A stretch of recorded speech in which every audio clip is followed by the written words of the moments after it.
안녕하세요. 저는 카이스트 항공우주학과 안재명입니다.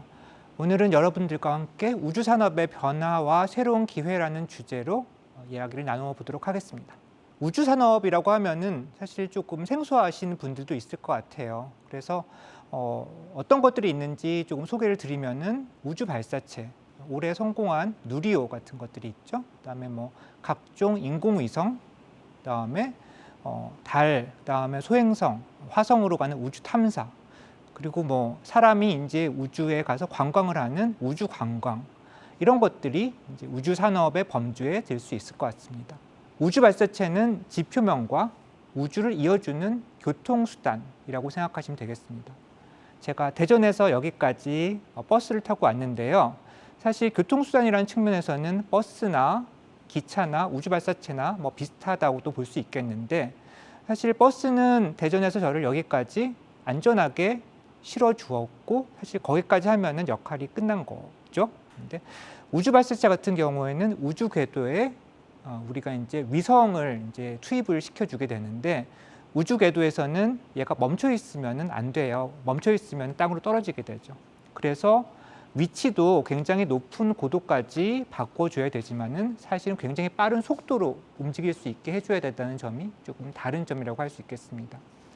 인공위성은 우주 궤도를 돌면서 뭐 통신이라든지 지구 관측이라든지 이런 여러 가지 임무를 수행을 하게 됩니다. 이 화면 왼쪽에 보고 계시는 게 여러분들 GPS 위성, 여러분들 이제 내비게이션에 사용되는 이런 이제 인공위성이 되겠습니다. 오른쪽에 보고 계신 거는 지구 관측 위성, 지구의 사진을 찍어서 요거를 이제 활용을 할 수 있도록 해주는 이런 인공위성이 되겠습니다. 이런 위성은 같은 이제 그 역할을 하기 위해 가지고 움직이기도 하고요. 그다음에 오른쪽에 있는 것처럼 한 대가 단독으로 움직이기도 합니다. 우주 탐사 말씀을 드리면요, 우주 탐사는 이제 그 지구에서 탐사선을 보내서요, 달이라든지 소행성이라든지 화성이라든지 하는 지구 밖의 천체를 관찰을 하고, 그다음에 거기서 임무를 수행을 하는 이런 활동을 의미합니다. 그래서 뭐 궤도를 돈다든지, 또는 궤도를 돌다가 다른 천체에 착륙을 한다든지, 심지어 착륙을 해서 거기서 샘플을 가지고 다시 지구로 귀환을 한다든지, 이런 다양한 임무들이 있습니다. 왼쪽에 보고 계신 게 이제 그 다양한 어떤 소행성, 우리가 탐사할 수 있는 소행성이 되고요. 사실 최근에 소행성 탐사가 더 많은 각광을 받게 된 게, 소행성에는 우리가 경제적으로 활용할 수 있는 다양한 그 희토류, 광물들이 많다고 해요. 그래서 경제적으로도 이제 앞으로 이제 더 많은 관심을 받게 되지 않을까 생각이 들고요. 오른쪽에 있는 거는 2021년에 화성에 도착한 퍼시비어런스 로버가 되겠습니다. 그래서 이 화성 표면을 탐사하는 이런 로버가 되겠습니다. 그래서 이런 우주 산업을 우리가 어떻게 보면 막연하게 굉장히 첨단 산업이라고 많이들 생각을 하실 수도 있는데요. 사실은 어떤 변화의 속도라는 측면에서 보면은 우주 산업은 굉장히 변화가 더딘 산업이었습니다. 적어도 수년 전까지는요. 예를 들어서 우리가 반도체 산업을 얘기를 하면은 우리가 무어의 법칙이라는 법칙이 있죠. 반도체의 어떤 집적도가 24개월마다, 2년마다 한 2배씩 증가를 한다라고 하는 이런 무어의 법칙이 있는데, 사실 우주산업 측에서는 이런 무어의 법칙 같은 것들이 많이 성립을 하고 있지는 않습니다.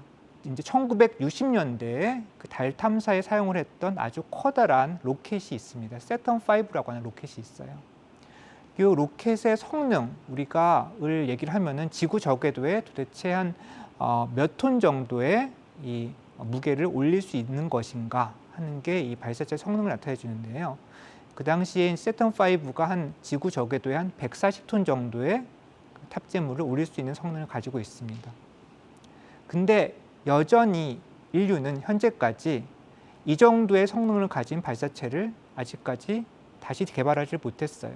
아주 최근에 아르테미스 임무에 사용되는 SLS라고 하는 발사체가 한 100톤 정도로 시작을 해가지고 이게 최종적으로 한 130톤이 넘는 그런 이제 지구 저궤도 성능을 가지게 될 거고요. 또 같이 개발이 되고 있는 뭐 몇 개 정도의 발사체가 뭐 100톤이 넘는 한 150톤 정도까지 가는 성능을 만들 것이라고 하는데 아직까지 여전히 이제 세턴 5 정도의 1960년대에 이제 우리가 개발을 한 그런 성능을 여전히 지금 내고 있지 못한 거죠. 변화가 별로 없었습니다. 적어도 몇 년 전까지는 그래서 우주 산업은 굉장히 더디게 변하고 아주 보수적으로 변하는 그런 산업이었어요. 뉴스페이스라고 하는 말을 많이 들어보셨을 것 같습니다. 그래서 전통적인 우주 산업에 비해 가지고 최근에 이제 각광을 받고 있는 어떤 뉴스페이스라고 하는 패러다임이 이런저런 사실 변화들이 많이 생겼어요.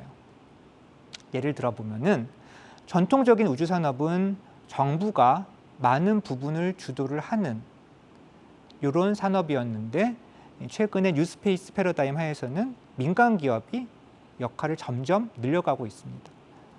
전통적인 우주 산업 같은 경우에는 우주 시스템이 굉장히 고비용의 고성능을 가지는 이런 시스템이었는데 그래서 비용에 대해서는 아주 애초에 얘는 그냥 비싸다라고 생각을 하고 많이 그렇게 고민을 하지는 않았다면은 뉴스페이스 패러다임 하에서는 비용을 줄이는 것이 많은 것들을 이제 영향을 주고 있는 그런 상황입니다. 그래서 이런 고성능 고비용의 시스템을 아주 적은 수로 운용을 하는 게 전통적인 방식이었다면은 뉴스페이스 패러다임 하에서는 아주 저가의 소형 시스템을 많이 네트워크로 운영을 하는 이런 개념을 많이 활용을 하고 있고요. 예전에 전통적인 우주 산업이 미국, 러시아 같은 선도국 정부와 그 다음에 전통적인 우주 기업, 로키드 마틴이나 보잉 같은 이런 회사들이 주도를 했다면은 최근에는 많은 새로운 민간 기업, 스페이스X라는 회사, 버진 갤럭틱, 블루 오리진 같은 신생 기업과 새로운 어떤 이제 그 국가들, 신생 국가들이 많이 참여를 하고 있는 이런 변화를 겪고 있습니다. 그래서 전통적인 우주 산업을 대표하는 인물이라면 저라면 이제 그 케네디 대통령, 아폴로 프로그램을 이제 승인을 하고 그다음에 달에 결국은 사람을 보낼 수 있었던 그런 역할을 한 케네디 대통령을 전통적인 우주 산업을 대표하는 사람이라고 한다면은 뉴스페이스 패러다임을 대표하는 사람으로서는 이제 그 스페이스X라고 하는 회사의 CEO인 앨런 머스크를 들 수 있겠습니다. 그렇다면은 이 뉴스페이스 패러다임 하에서 어떤 일들이 일어나고 있는지를 설명하기 전에 우리가 주목할 만한 통계 자료를 하나를 보여드릴게요. 지금 보고 계신 자료는 우리가 우주 발사체가 발사를 할 때 한 대의 우주 발사체가 위성 몇 기를 싣고 발사를 하는지가 나와 있는 자료입니다. 이게 불과 한 10년쯤 전에 2013년에 한 대의 발사체가 평균적으로 2.5대의 위성을 싣고 발사를 했어요. 그래서 발사를 한 번 할 때 2대에서 3대 정도의 위성이 우주 공간의 궤도에 투입이 되게 되죠. 이 숫자가 5년 전에 2017년도에 통계를 보니까 이게 2배가 됐어요. 그래서 평균적으로 한 대 발사체에 5개의 위성. 이 숫자가 또 재작년 2020년도 통계를 보면요. 다시 2.5배가 돼가지고 2013년이랑 비교를 해보면은 5배가 됐어요. 발사체 아까 그 용량 자체는 그렇게 크게 늘어나지 않았다고 했죠. 그렇다면 이건 어떤 의미를 갖냐면은 위성이 굉장히 경량화되었다. 작은 위성이 더 많이 이제 운용을 하게 된 이런 상황을 대변해 주고 있는 통계라고 볼 수 있겠습니다. 그렇다면은 이렇게 작은 위성들이 많이 운용을 하게 되고 그게 결국은 아까 처음에 말씀드린 것처럼 어떤 비용 절감을 위한 어떤 그 노력이랑 연관이 있게 됐는데 이게 발사체, 위성 모든 분야에서 사실은 비용 절감을 위한 다양한 방법들이 시도가 되고 있습니다. 발사체 같은 경우에는 아까 말씀드린 어떤 그 스페이스X라고 하는 회사가 만든 펠콘 9이라고 하는 발사체가 그 단을 재사용하는 이런 기술을 활용을 해가지고 비용을 굉장히 줄이고 있습니다. 예를 들면은 이제 1단과 2단으로 만들어진 발사체 중에서 1단, 아주 커다란 1단을 한 번 쓰고 버리는 게 전통적인 방법이었다면은 이 단을 재사용을 하게 되면은 발사체를 1단을 다시 착륙을 시켜서 여기다가 연료만 다시 싣고 2번이고 5번이고 10번이고 쏠 수 있게 되는 거죠. 그렇게 되면은 이제 코스트, 비용이 굉장히 줄어들게 돼가지고 가격 경쟁력을 많이 갖게 되고 그 결과 이 스페이스X의 펠콘 9이라고 하는 발사체가 발사체 시장을 굉장히 많은 부분을 차지를 하게 됩니다. 그리고 아까 말씀드린 어떤 소형 위성들이 점점 늘어남에 있어 가지고 그 소형 위성들의 수요에 부응하기 위한 어떤 초소형 발사 서비스를 위한 발사체들이 개발이 되어서 운영이 되고 있습니다. 이런 초소형 발사 서비스, 초소형 발사체는 예전에 이런 초소형 위성이 그렇게 많지 않을 때는 그렇게 매력적이지 않은 시장이었지만은 점점 이 초소형 위성의 수요가 늘어나면서 이런 소형 발사 서비스가 생겨나게 된 거죠. 아까 위성이 소형화되고 컨스텔레이션 형태로 네트워크 형태로 운영을 하게 된다고 말씀드렸는데 그 대표적인 예가 스페이스X의 스타링크라고 하는 위성군입니다.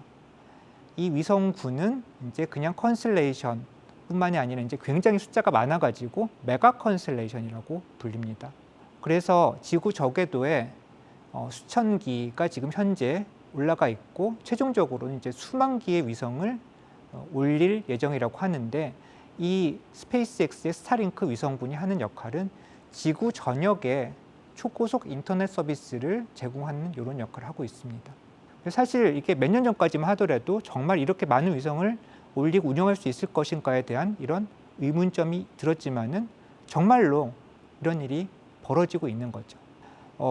아르테미스 계획이라고 하는 거를 많이 들어보셨을 것 같은데요. 미국이 주도가 돼가지고 여러 나라들이 같이 협력하에 우리나라도 그 중에 하나로 최근에 같이 협력을 하기로 했는데요. 달에 지속 가능한 어떤 유인 기지를 건설을 하는 이런 임무를 수행을 열심히 하고 있고요.